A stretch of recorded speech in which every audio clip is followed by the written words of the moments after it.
beautiful announcement to make. It's very exciting. Money is pouring in, and we want to keep it that way. And I think that's what's going to happen. We have tremendous interest in our country, more than ever before. There's never been anything like it.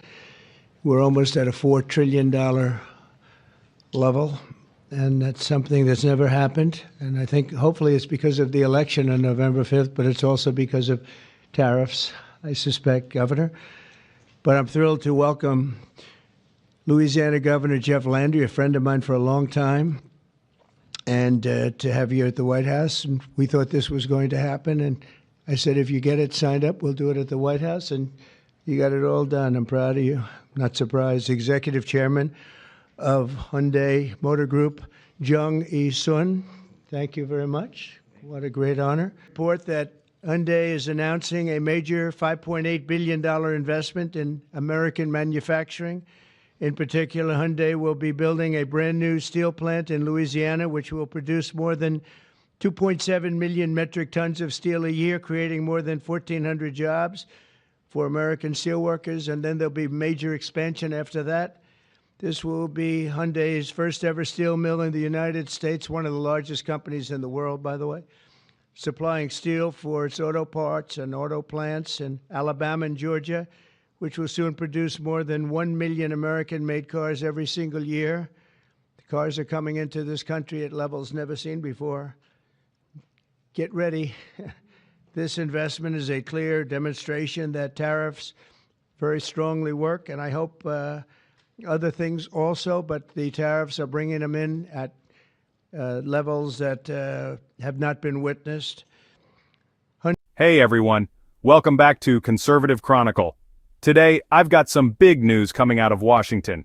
Hyundai is making a massive $21 billion investment in the U.S., bringing thousands of jobs and a brand new steel plant to Louisiana. President Trump just made it official with a major announcement at the White House. Trump also took on tough questions from the press, revealing new tariff policies that could shake up global trade. Let's break it all down. Before we dive in, make sure to smash that subscribe button and turn on notifications so you never miss an update. First up, Hyundai will be producing steel in America and making its cars in America, and as a result, they'll not have to pay any tariffs. You know, there are no tariffs if you make your product in America, so it's something that's why so many people are coming. As you know, we have from Taiwan, the biggest chip manufacturer in the world, is coming in with $200 billion, and we have a lot of people coming and plants coming and companies coming that never would have been here, never would have even thought about it. The new steel plant in Louisiana is part of an even larger $21 billion investment Hyundai will be making in the United States over the next couple of years. The company will also be massively increasing its auto manufacturing in Georgia and investing billions of dollars in advanced American technology companies. And what I'd like to do is I'd like to ask the executive chairman to say a few words, and it's a great honor to have Hyundai, a truly great company. Thank you very much. the big money moves. Hyundai just announced a $5.8 billion investment in Louisiana to build a state-of-the-art steel plant. This is their first ever steel mill in the U.S., expected to produce over 2.7 million metric tons of steel per year. But that's just the beginning. Hyundai is also pumping an additional $8 billion into an auto plant in Georgia, bringing their total U.S. investment to $21 billion. This means thousands of new American jobs and a stronger manufacturing industry right here at home. So why is Hyundai making this move now? Trump says it's all about tariffs. Companies that manufacture in the U.S. avoid tariffs, making it financially sensible for Hyundai to produce steel and build cars in America. Plus, Trump hinted that more companies will follow, thanks to his strong economic policies and tariff strategies. Thank you very much.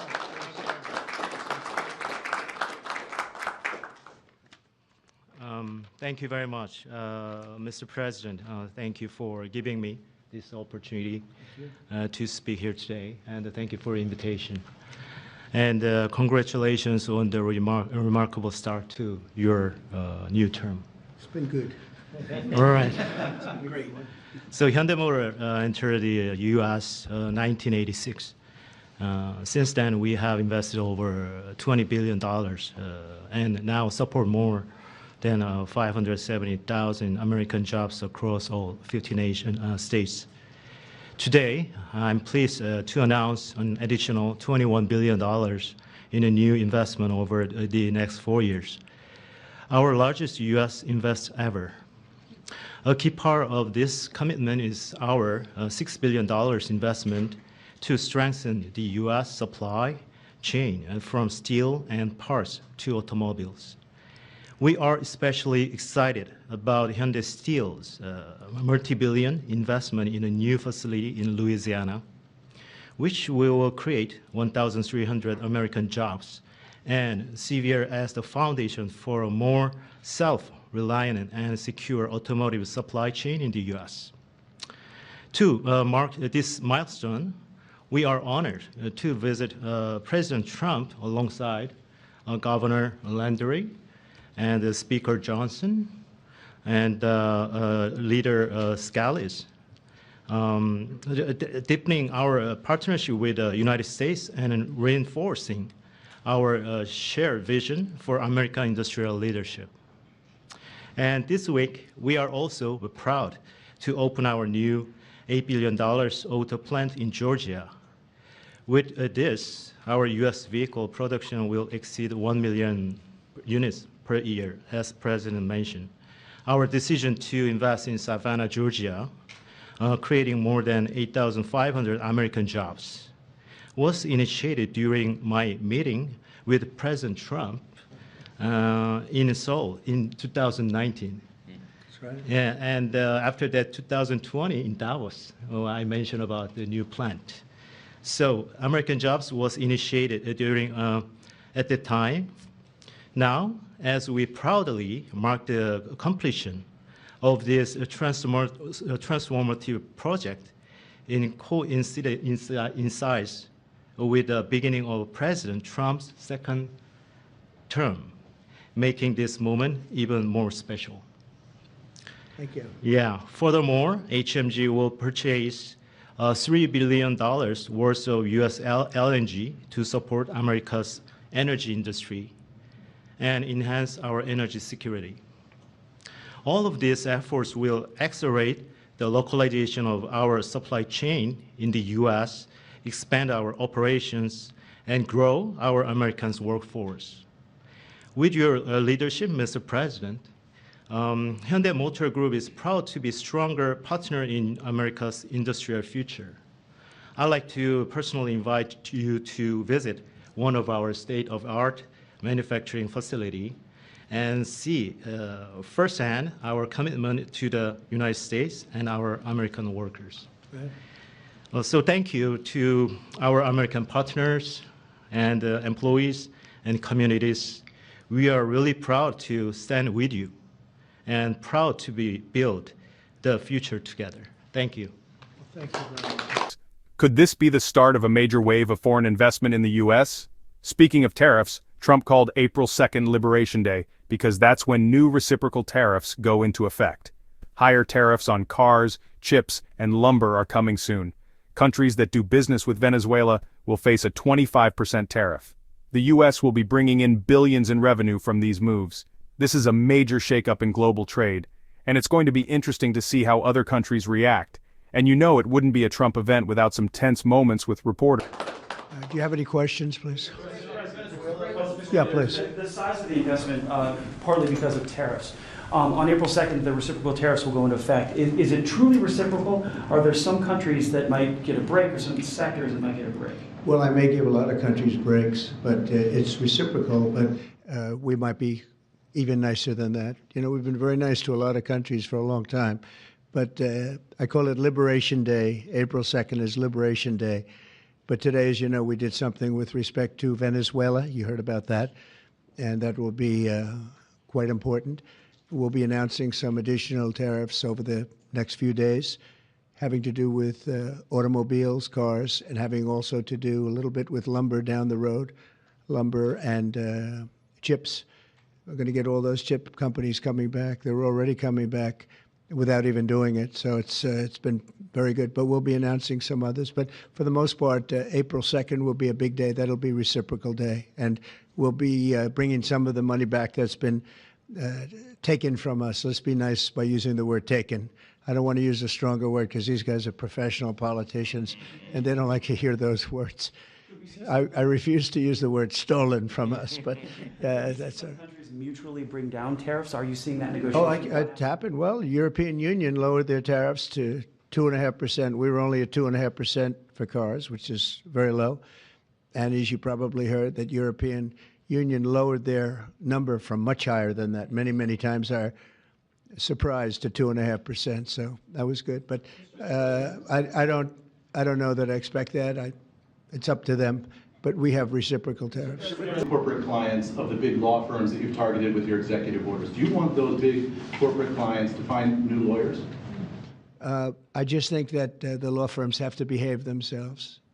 And we've proven that. We have others that want to make a settlement also. They, having to do with the election and other things, they behave very badly, very wrongly. And I appreciate the one, these are the biggest firms. And they all came back realizing that they did wrong, and that's why they're doing this. So I just think they have to behave. We have to straighten out our country. We have to straighten out our elections. Our elections are very dishonest, very corrupt, and we have to straighten it out. And it's so easy to do it. And we should go to paper ballots. We should go to one-day voting. We should go to voter ID. And just one other thing, proof of a thing called citizenship in the United States. Wouldn't that be nice? How simple does that sound? Proof of citizenship, voter ID, one-day voting, and paper ballots. Paper ballots are very secure. They have watermark paper. It's very intricate stuff. It's very technologically advanced, even though it's paper. And you'd have no trouble. You wouldn't have dishonest elections, and you'd have them all done by 10 o'clock in the evening. France went to that, and not that I want to copy anybody, but many others have also. And they had 38 million votes, and it was all done at 10 o'clock. They had a winner, they had a loser. That was it. Nobody was complaining.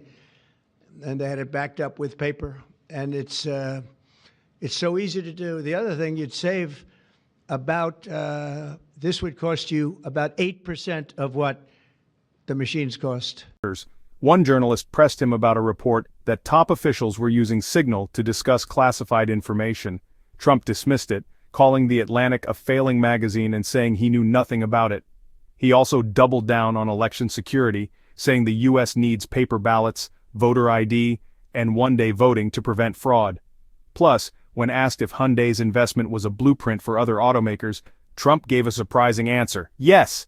He said more companies are lining up to build in the U.S. thanks to his policies. Mr. President, your reaction to the story in The Atlantic that said that some of your top cabinet officials and aides had been discussing very sensitive material through Signal and included an Atlantic reporter for that. What is your response to that? I don't know anything about it. I'm not a big fan of The Atlantic. To me, it's a magazine that's going out of business. I think it's not much of a magazine, but I know nothing about it. You're saying that they had what? They were using Signal to coordinate on sensitive materials and having to do with what? Having to do with what? What were they talking about? With the Houthis. The Houthis? You mean the attack on the Houthis? Right. Well, it couldn't have been very effective because the attack was very effective. I can tell you that. I don't know anything about it. You're telling me about it for the first time. Anybody else? This announcement on Hyundai, is this a blueprint for you for other automakers to come to the United States to do what Hyundai was doing and investing so much in Louisiana and creating these new jobs? Absolutely. That's a nice question from you. That's a shocking question, how nice it is, huh? That's okay. That's a question that's a good question, actually. Yeah, sure. Hyundai's a great company. We have other great companies coming in, and we have some that are going to be staying here and very much expanding. And we have tremendous interest in every business. I can't just say automobiles, but automobiles is a big one. And yeah, this is the beginning of a lot of things happening. We've had, as you know, Apple's announced a $500 billion investment, and other companies have announced $250, $300 billion. But we're well into the $3 and $4 trillion mark, which has never happened to our country before. What it really means is jobs. All we care about is jobs, right? We care about quality and quality of life and safety and security, but we care about jobs. And they're going to have we have a lot of people coming in. So there you have it. Hyundai's massive $21 billion investment, Trump's big tariff announcement, and some heated exchanges with reporters. This is a major moment for U.S. manufacturing, and it could be just the beginning. What do you think? Will more companies follow Hyundai's lead? And do you agree with Trump's new tariffs? Let's talk in the comments. And I have to tell you that if you have any trouble getting permits, which you won't, come see me. I'll get them for you immediately. All right? But you're not going to have any trouble. You know, we had, when I first got involved in this world of politics, when I went down to Louisiana, you know, the two big LNG plants, and they were stuck for 14 years. They tried to get permits, and these were $12 billion and I think $15 billion plants. And they were working on it for 14 years in one case, I think 13 or 14 in the other. And I was able to get them in less than a week. And they were shocked. And probably some consultant got a lot of money for doing it, but nobody spoke to me about it. Other than this gentleman at the time, he mentioned it, and he did. They were in very much different positions, but they wanted to see if we could break the logjam. And I got it done in one case, I actually got it done in one day. And the other case, I didn't do as well. It took a full week. And they built, and they're up, and they're very successful now. That was a long time ago, but we got it done immediately. You'll have no trouble getting your permits, I guarantee. These people you're dealing with are top of the line. Okay? But just in case, call me. On the Venezuela tariffs that you announced earlier today, sir, Yes. you said it's 25% for any country that does business That's right. with Venezuela. If they buy their oil from Venezuela, they have to pay a 25% tariff to do business with the United States. Is that on top of existing tariffs? So, for example, China buys Yes, a lot of that oil. would be a top of existing. 45% That would tariff mean, on China next week. that's on top of existing tariffs, yes. And so also next week, April 2nd, as you said, Liberation Day. Is that going to be sector tariffs as well as reciprocal tariffs? It's going to be everything, yeah. It's going to be everything, but not all tariffs are included that day. For instance, we'll do some. As you know, we have already done steel and aluminum, and that's at a 25% level. And we are going to be doing automobiles, which you've known about for a long time. We'll be announcing that fairly soon, over the next few days probably. And then April 2nd comes. That'll be reciprocal tariffs. But we may take less than what they're charging because they've charged us so much. I don't think they could take it. In other words, they've charged us so much that I'm embarrassed to charge them what they've charged us. But it'll be substantial. And you'll be hearing about that on April 2nd. And it will be Liberation Day because we'll be taking in large amounts of money for our country, and that's lower taxes and all of the things that are good, and jobs, a lot of jobs. And what's your message to the big... Before you go, don't forget to like this video, subscribe to the channel, and hit that notification bell so you never miss an update on the biggest stories shaping America. Thanks for watching, and I'll see you in the next one.